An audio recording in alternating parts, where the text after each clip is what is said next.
Hey guys, I'm Shawn Price. Hi, I'm Brent Null. I'm the director for Cage Aux Folles. I'm Joe Reeves. I'm playing, we'll just call it Zaza for now. Just call it Zaza. And welcome to SuperStuff. SuperStuff, yeah!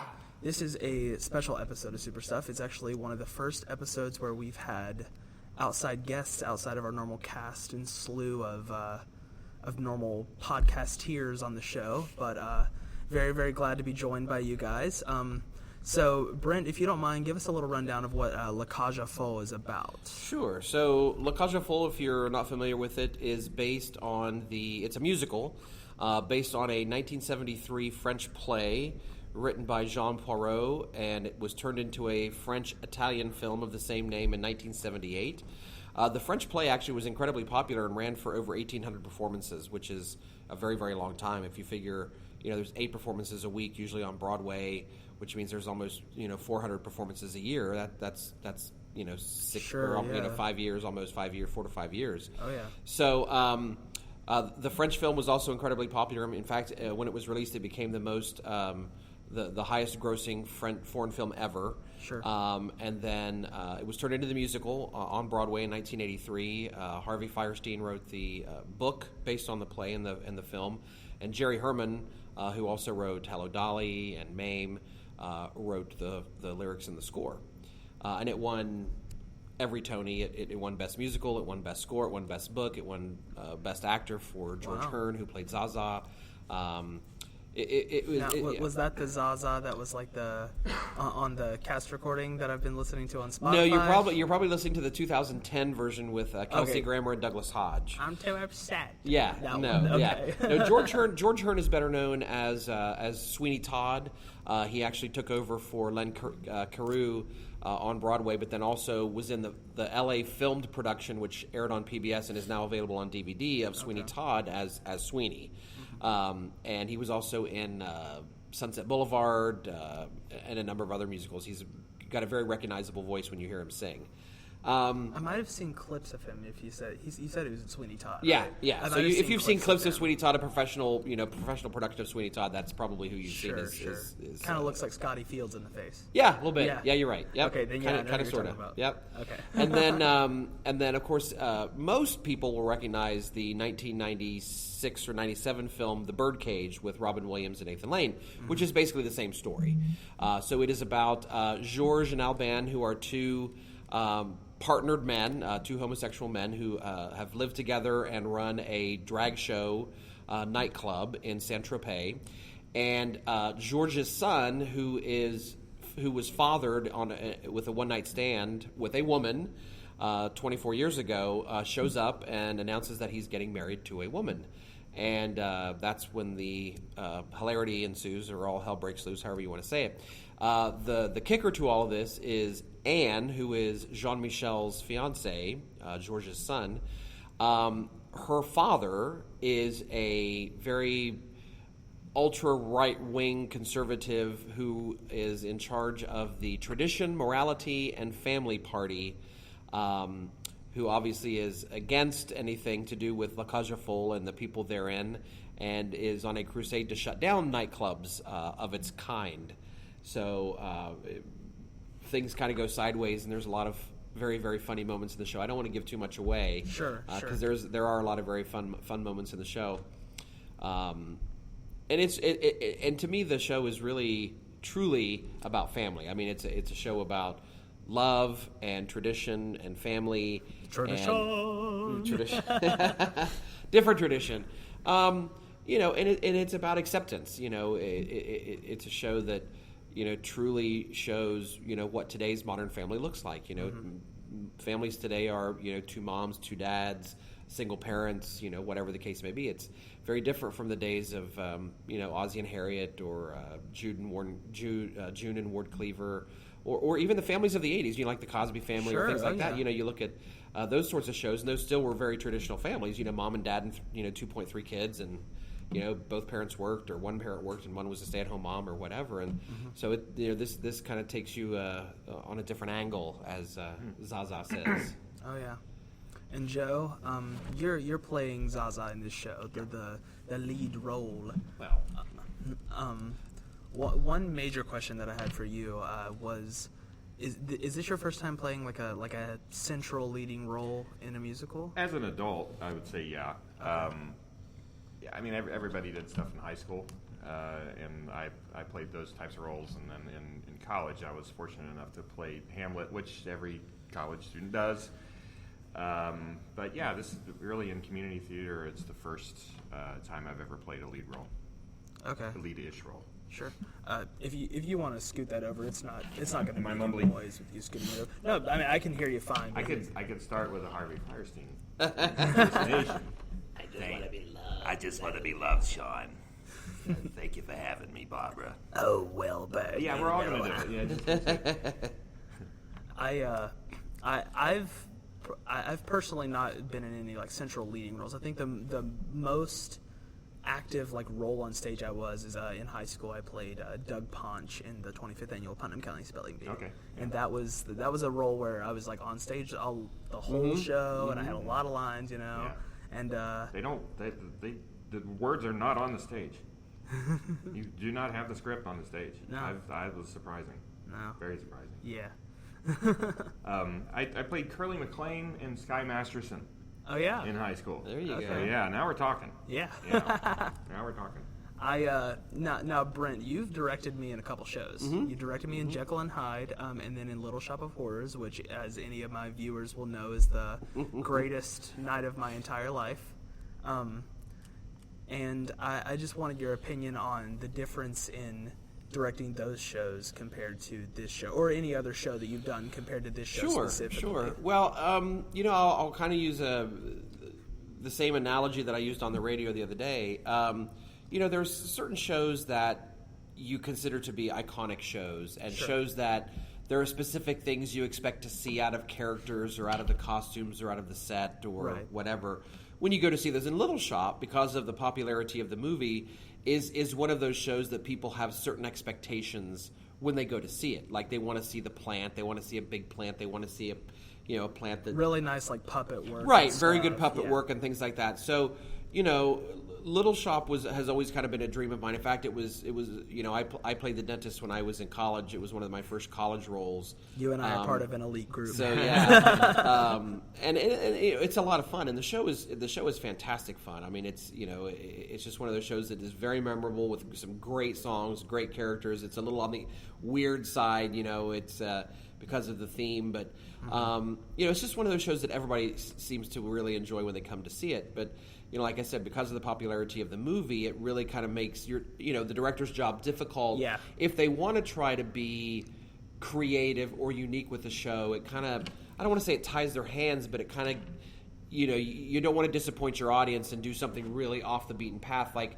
when I was doing research for the show and looking, on YouTube, sometimes for other theater groups around the country that had done the show to see maybe what their plant looked like or what their set looked like or this or that. I'll never forget seeing a YouTube video of a guy sitting in the center of the stage with a chair, holding a microphone, and on his T-shirt it said Audrey 2. And that was, they didn't have a plant. They just had a guy sitting in the middle of the stage in a chair, and he was their Audrey 2. And I just thought that was very stark. I feel like anyone who's never seen Little Shop before might not understand, you Right, know? Like, right. I feel like that take on it would have to have been someone who would have had to seen the show before. Right. You know? And shortly after we did the production, I remember reading about a theater group, I think somewhere up in New York or somewhere, that actually was going to utilize a woman playing the role of the plant. And that's a very unique take on it as well. Not to say that I would never ever think of casting a woman, but again, that role is so iconic and that show is so iconic that you want to hear that big... It's that voice. That voice, Yeah. that deep, gravelly... voice that you always hear from an Audrey 2. So, now a show like La Cage, La Cage is not a show that everybody knows. I think it's a very, I don't want to say theater insider sort of a show, but it definitely has a very specific following because of the content of the show. Oh, yeah. And so... Kind of like a cult classic type thing. Yeah, I would say that. I think it probably would have like a cult status, if you will. Yeah. Because I know the film has a cult status. And so you're a little freer to be a little more creative with the show and do your own thing. You don't have, specific costumes or lighting or sets or anything else to fall back on. So you have that creative freedom to kind of do it your way. And I like it. I like doing it both ways. I like directing iconic shows and making things exactly like, like the inference that I used the other day was Wizard of Oz. Wizard of Oz is a very iconic show, and I would do that show right along the lines of what the movie is, because that's what people expect to see when they come to see it. Sure. Whereas with La Cage, most of our audiences that are coming to see the show have probably never seen it, never heard it, don't know the music. And so I think they're going to be really surprised and really excited when they hear how catchy the tunes are. I know they'll be dancing in the aisles. They'll be singing in the aisles. Well, see, I didn't know. I had heard the song Best of Times before. I didn't know where it was from. Right. I just knew that I knew that song. Yeah. The same thing from when I was in Charlie Brown, the Happiness, that song. Right. I knew that song. Yep. Never even knew it was from Charlie Brown. And that's, the thing is a lot of Broadway tunes go on to become standards, if you will, in the lexicon of music, and most people, have no clue. Like, traditionally, My Favorite Things from Sound of Music is sung at Christmas, and people think it's a Christmas song. Yep. Well, it's not. It comes on the radio for Christmas music. It's from the Sound of Music, and she sings it, to the kids in their bedroom one night, I think during a storm or something. And so, I think they're on like bicycles in the movie. Yeah, but and have have yourself a Merry Little Christmas. That's a beautiful traditional Christmas song that everybody knows. Well, that's from Meet Me in St. Louis, which is a musical. And then there's also One Night in Bangkok. Right. Yeah. One. Yes. That's perfect. Like One Night in Bangkok. That is a huge '80s pop hit by Murray Head. But the truth of the matter is, it came from a musical called Chess. Yeah. Right. Written by the two men who are the male duo, or the male duo from the quartet of ABBA, which a lot of people didn't know. If I'm not mistaken, I think Chess actually still has the record for the longest male note held out in a musical. Yeah, I think it's the Act 1 finale song. I can't remember the exact name of the song. Anthem, I think. You're talking to quite literally one of the most encyclopedic knowledge. Like knowledgeable. You hit him and he'll hit you back. I've said this before, and I've said if I could sit Bobby and Brent down, there's literally nothing I wouldn't know about Broadway. True. That's true. I actually want to ask you a question about La Cage. Sure. You're talking about the parallels between Little Shop, not the parallels, but the differences between directing Little Shop and comparing and contrasting. Right. Stuff. So Little Shop has been on Broadway twice. Well, actually, no. It was off Broadway the first time, and it's only been on Broadway once. When it was revived. Yeah. And La Cage has been on Broadway 3 times. 3 times. Little Shop is a community theater staple. Correct. How often is La Cage played? That's an excellent question, and I would venture to say that La Cage is one of those shows that is a rare gem that never gets produced simply because of the content of the show. I mean, but the thing is that the show really isn't about being gay or whether you're gay or not. I mean, when people come to see the show, it's about family. It's about family. And a request that was made by a family member of another family member that, in all rights, would cause any family member to be upset. I mean, regardless of whether it was a straight family, a gay family, a single family, whatever the case may be, when you're faced with, not being wanted at an event, at a family event where your impending wedding is being announced and discussed, any family member would be distraught at that. So it really hones in on those universal themes of acceptance and love. And, one would think that with the popularity and success of the 2 revivals, I mean, here's the thing. La Cage aux Folles is the only musical in the history of theater to win not only the Best Musical for its original production, but also 2 Best Revival Tony Awards, as well as... It won revivals both times? Both times it was revived. And in fact, the 2 revivals were not that far apart. I mean, 2004... was the last time it was revived, and then again just a mere 6 to 7 years later with 2010. Not to mention the fact that 2 of the 3 men who played Zaza won Tony Awards for playing that role. And the one that didn't was nominated. Correct. The one in 2004 that he was nominated but did not win.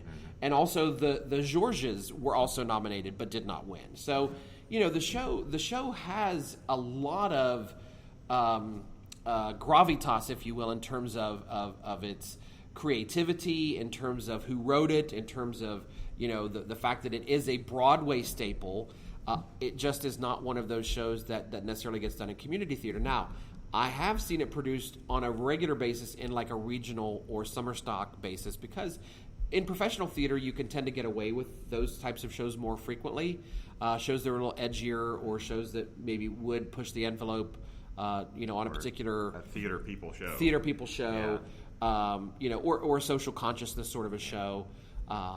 Which at one point in time, this theater, like the theater that we're acting at, I don't believe they would have even thought about putting Lacage on this stage. Well, surprisingly, we've done shows that we would not consider doing now. For example, in 1985, we did the Best Little Whorehouse in Texas. That is my mom's favorite. That show has been discussed in play reading, and because of the fact that a lot of us around here feel that Parkersburg has kind of gone backwards in terms of its social acceptance, that's a show that we wouldn't even consider doing right now. In fact, there was a lot of concern putting Lacage on the slate from a lot of people. That, yeah. And truth be told, theater is about raising questions. Theater is about pushing the envelope. Theater is about making people think. And I would rather be doing shows in a theater that will question its audience, or make its audience question, hey, maybe there's more to this than maybe I am going to open my eyes and really see what the true theme of the show is, or what the message of the show is. Sure.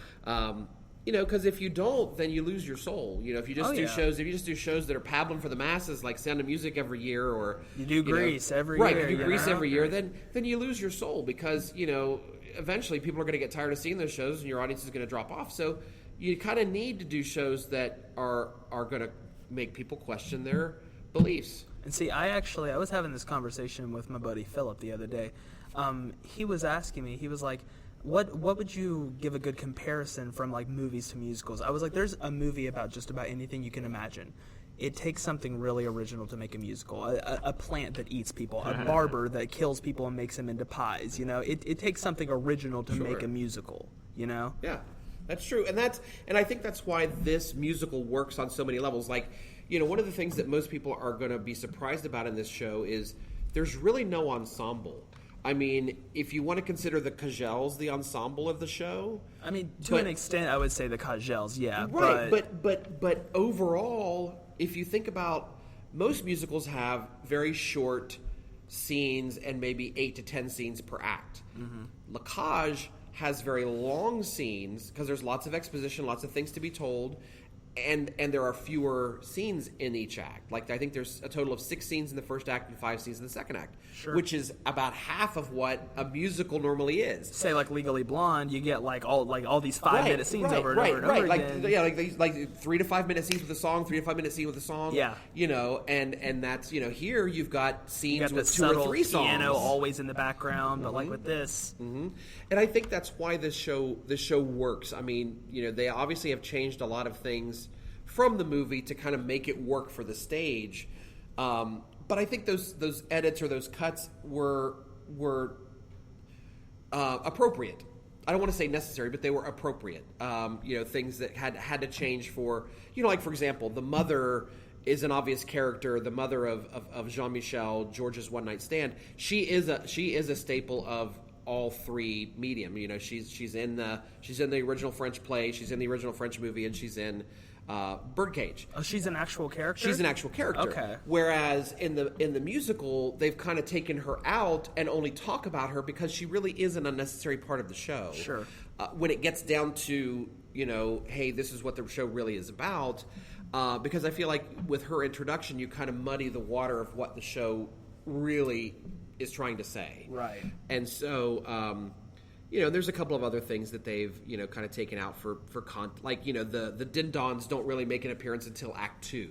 Whereas, in the Birdcage and in the original French film, there are several scenes with them on their way to Georges and Alban's house to almost have like a conversation. A montage type right, thing. And it's their conversations, and it really builds their character up in terms of his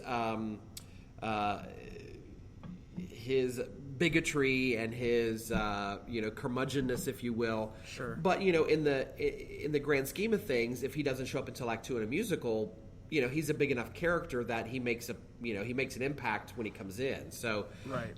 I think it's fine that was adjusted somewhat for the musical. I think the amount that the din-dons are in the musical is like just enough. Right, it is. Like it's not like over exaggerating Right. the whole reason they're there. It's just like it's just enough. Right.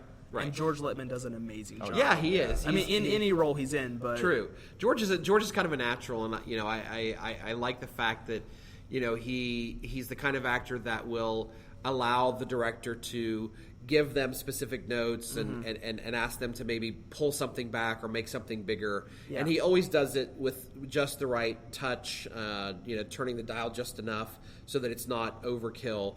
And he's very consistent. That's the other thing about George is he's on the money every single time. Like, he's going to be right there with his line, right there with his cue. His line's going to be delivered a certain way. And that's one of the things you look for. I mean, to me, that's a true consummate professional is his performance doesn't change. He's always the same. And so, those are the kind of people you want in your shows are people who are consistent and always on top of it. Oh, yeah. Now, Joe, why don't you talk a little bit about your castmates? Oh, gosh.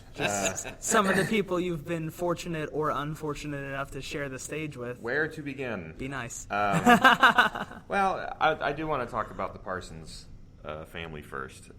Sure. I worked with Alexis in Little Shop of Horrors. I was lucky enough to work with her, but not much. I mean, we shared some scenes together in Little Shop. I heard that show was great. I heard the dentist was really cool. The dentist was great. And about the dentist, we have a third dentist, Danny Bayer. That's right. Yes, I heard Danny that. was I the did original hear that. dentist Yeah. here At the Guild, right? Yeah. Mm-hmm. Twice. So yeah, we've got good tooth care among the cast. But Chris Parsons is an incredible anchor. He is my husband in the show. He is playing George, and he is a real anchor, and he draws the eye. And he controls the stage just as George should in Le Cage.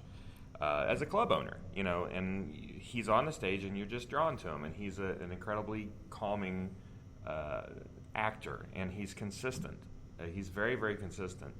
He has directed shows. I think he's managing director of a theater right now. Yeah, OVSC. So he's kind of done it all. So he knows what he's doing on the stage, and he's fantastic to work with. He's also a professional wrestler. He's a professional. He was right. Retired. Yeah. Oh, retired. I didn't know that. Yeah. You'll have to come see our relationship because I don't want to really give too much away. Sure. And when it comes to Alexis, we always said we wanted to work together. She would understand this if I said this, that we were chair buddies at an audition. And if she hears this, she'll understand. But I got to work with her a little bit in Little Shop, and we always said that we really wanted to work together again. And I'm really, really happy that we get to work off of each other in almost an adversarial role in this show, and I'm glad we're able to play off of that. It's nice also to see Alexis and Chris have their little husband and wife moments off stage too, because they really like to bounce ideas off of each other. And their dynamic on stage when they're together, you couldn't even tell. Yeah. Oh, yeah. no. They're such separate. professionals. It's amazing. Oh, yeah. Gosh, all the Cagels, my girls, are fantastic. They talk about something that draws the eye. Thank you, Mama. Yeah. I'm not gonna. No. They all draw the eye. You want to watch them. They want you to watch them. Please. They're all tremendous. They do like incredibly complex dances in many different styles. And one of my mentors said that one of the things you want to do when you want to be big on stage, you got to own the stage, and those girls do it. Speaking of the styles, ballet, can, tap. Oh wait, we can cut that out. Yeah. Well, there's jazz, contemporary. Yeah. There's kind of the what I would call avant-garde, where you're doing the bird dance, and there's like a showgirl type thing. Yeah, like there's a showgirl. So it really is. It definitely is across many different. It's like a nightclub. Disciplines. It is. Yeah. It's a nightclub. Sure. All right, we're getting to the point where we're about to start talking about our top fives, and I asked you guys to prepare that. You did? Yes, I did, Oh, no. as a matter of fact. And I definitely want to hear the reasons why, because my top fives get very, very intimate sometimes. I actually, one time I had a podcast, I had Tonray Franklin on it. You both know Tonray. Right. He got so emotional about one of the top fives that he did that he actually broke down crying, and we had to cut the episode. Tell me the top 5 so I can think about it, because I don't It's your top 5 favorite musicals. Okay. And we'll start with Brent. Yeah. So Go from I mean, 5 this to is, 1. So 5 to 1. Wow. Sure. Okay. Or if they're in no particular order, you're more than welcome to just say the 5. Well, I would have to say my number 5 is probably. It used to be my number 1, but and mainly because it was like the first musical that I kind of fell in love with when I was first learning about musical theater, was Jesus Christ Superstar. Okay. Did you see the recent one? Like on I TV? did see the NBC, and you know what? I really enjoyed that production. There were some aspects about it that I was not. Who was the guy that played Jesus Christ? It was like a. It was Was it Donald Glover? No, it was a singer. It was Yeah. It was a pop singer, an R&B singer. I can't think of his name. Chance the Rapper, I don't think. No.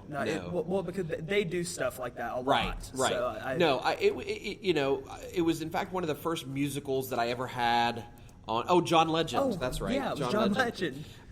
It was one of the first musicals that I had on a cassette tape.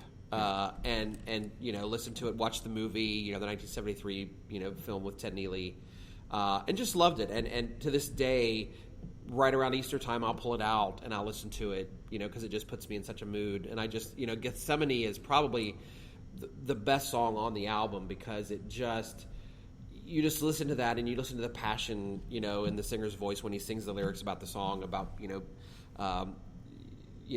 asking, do I really have to do this? Do I really have to sacrifice myself in order to save the world or whatever? And it just really kind of puts you in a different frame of mind when you listen to it.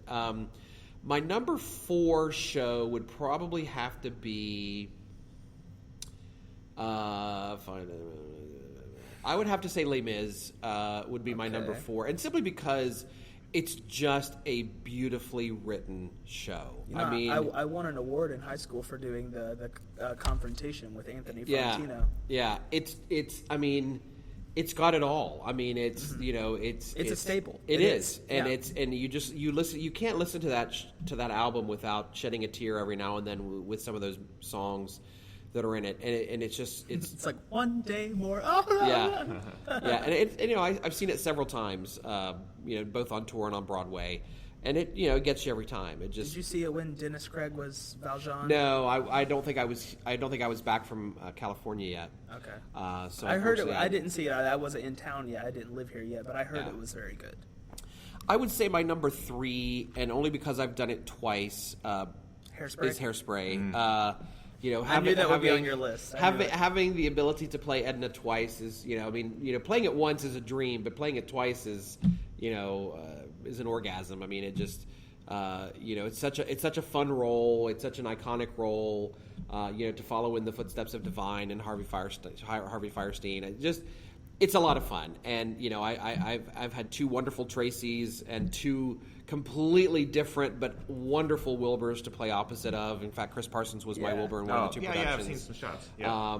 I saw that show. Yeah, I saw that. And that was over in Athens at OVST a couple of summers ago. And it just, it's a fun show. It's a great show. And again, it's a timely show. It's a show that will always have. It is. It will always have a message, because there will sadly always be racism to some degree in this country, and so it definitely is a show that will always kind of have a point to it, so that it'll never as relevant now as it was when it was written. Exactly.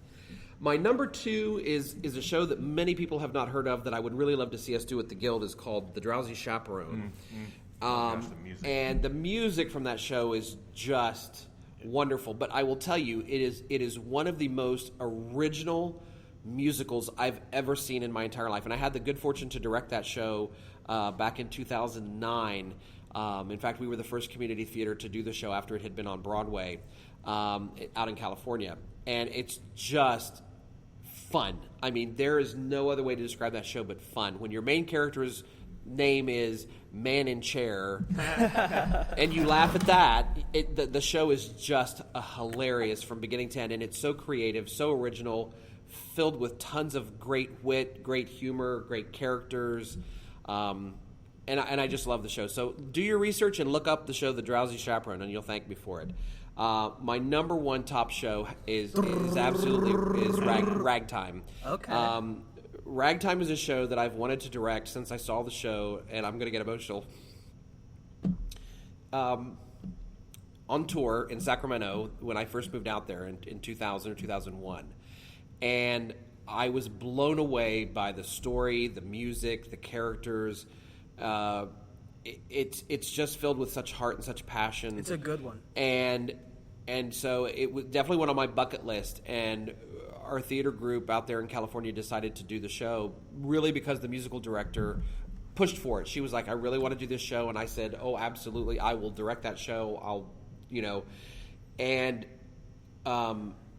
we had 45 people in the cast. I had 15 from each different, there's a group of New Rochelle, white, Anglo-Saxon Americans, and then there's a group of 15 immigrants, and then there's 15 African Americans that kind of make up the entire cast. And so we had a huge cast. I had a Model T on stage because there's a car, an actual Model T, when in the show when the car gets built.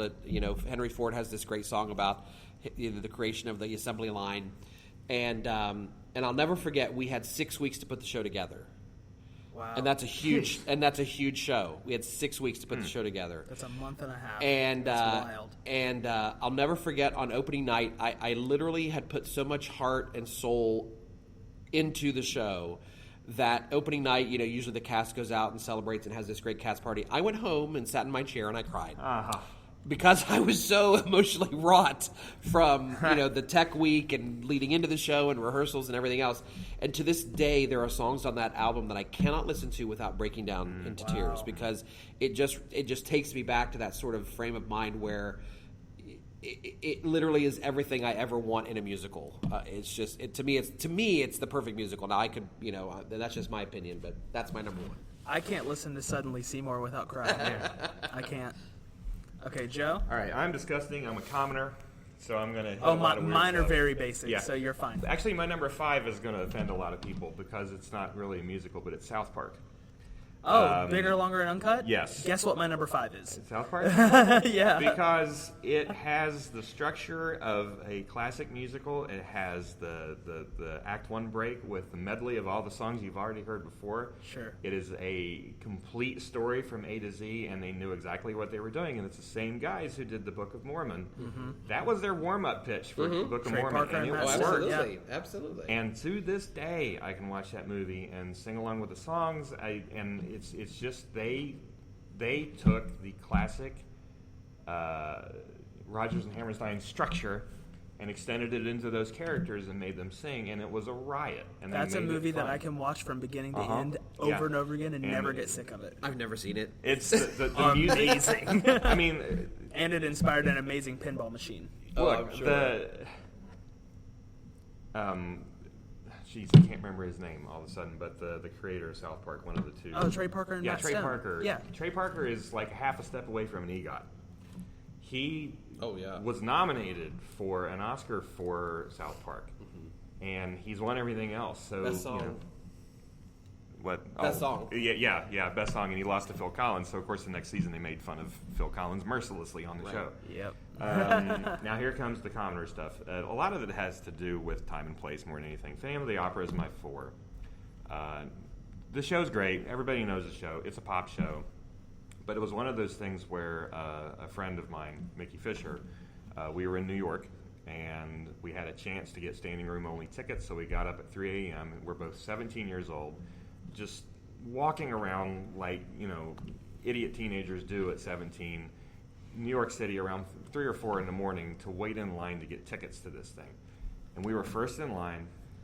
We got tickets, and we are drunk at that point. I mean, just not like alcohol, but just we've been up from being in New York. Yeah. And then when it's standing room, they mean it. It's on a rail standing room in the back of that theater. So we're just completely dead tired. one of the characters actually got sick on stage, and and by the end we were both like super emotional, mostly because we were tired. But it was just a tremendous time, and just again, it's a time and place thing. Sure. Mm-hmm. Yeah. And not to take away from the musical, obviously it's fantastic. If it wouldn't be playing for 600 years if it wasn't fantastic. So that's Phantom of the Opera. My number 3 is Producers. It's hilarious, and it's offensive. Trying to kiss some ass right now? No, I'm not. I'm not. But it's his number 1's Lacage, people. No, I actually have to take Lacage off because it's only the musicals I've been in are my favorite ones. Lacage has to go off the table. It's too close right now. But Producers it's. Mel Brooks is he's a funny guy,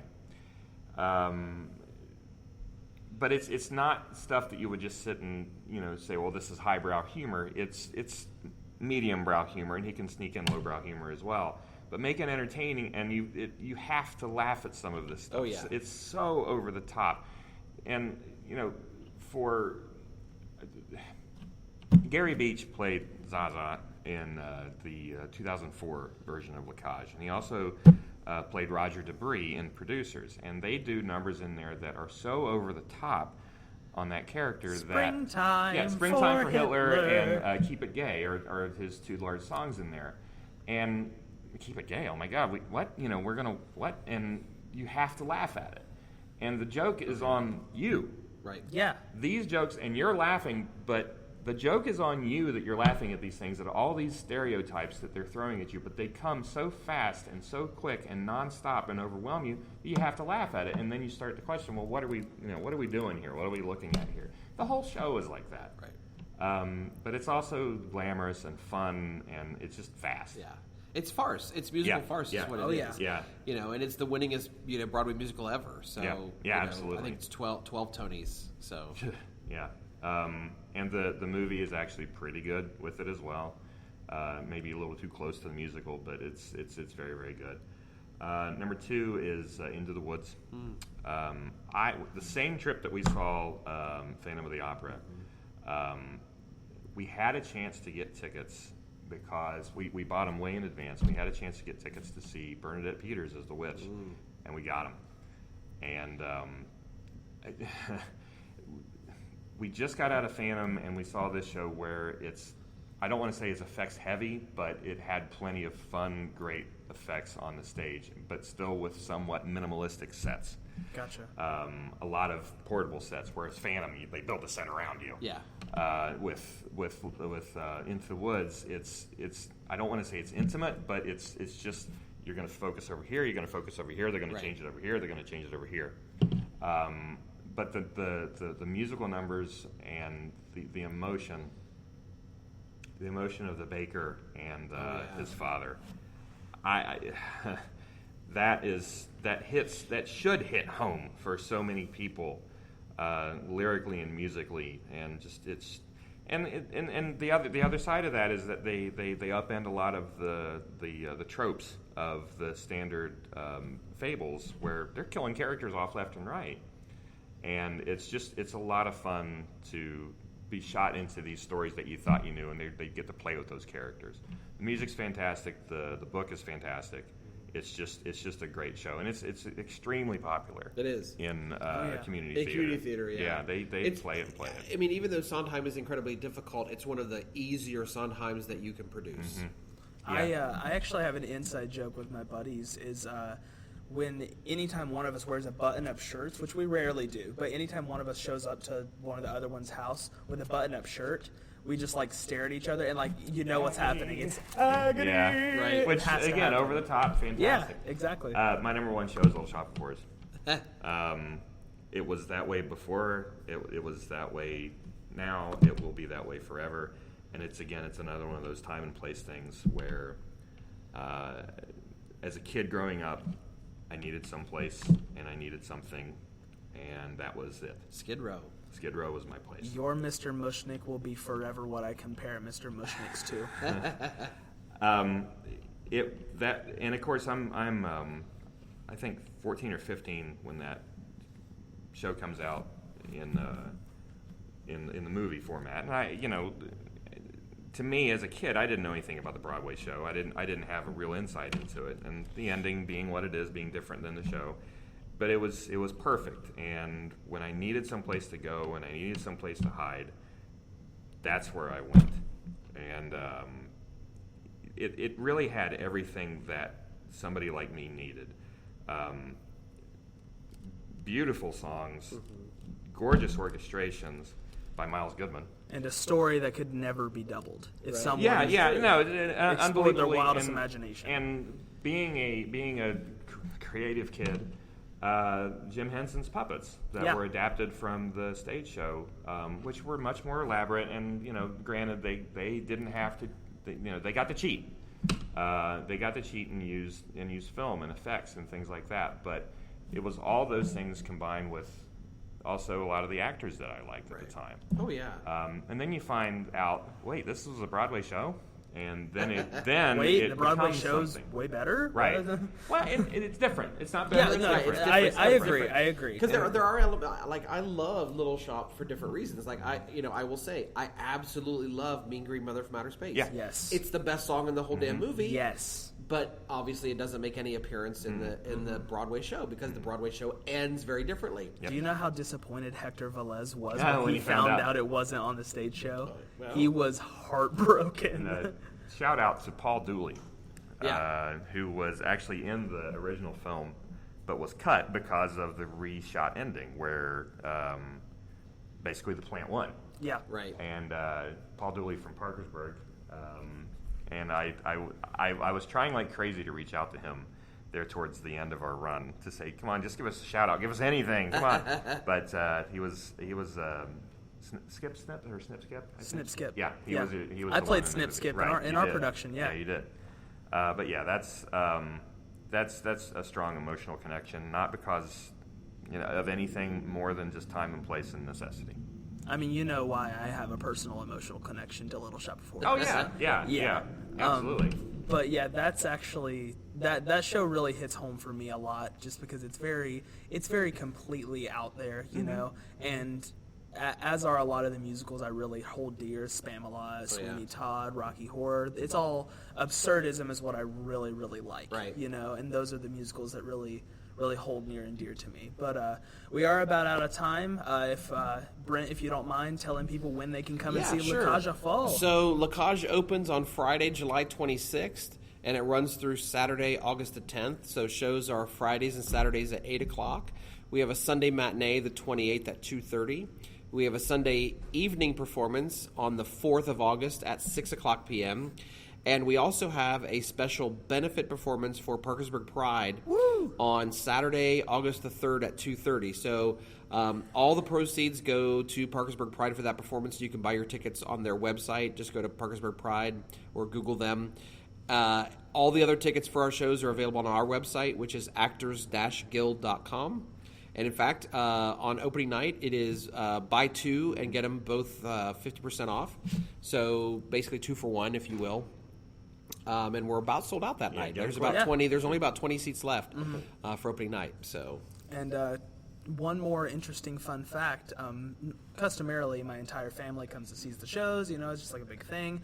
My sister's not coming to this show because she is deathly afraid of drag queens. Is there a phobia? We need to look that up.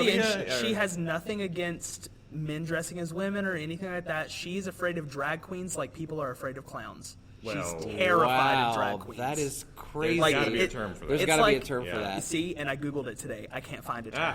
We I have to actually make it tried up. to look for it, but I couldn't find a term. I'm thinking RuPaulophobia. RuPaulophobia? There you go. I like that. Zazapaulophobia.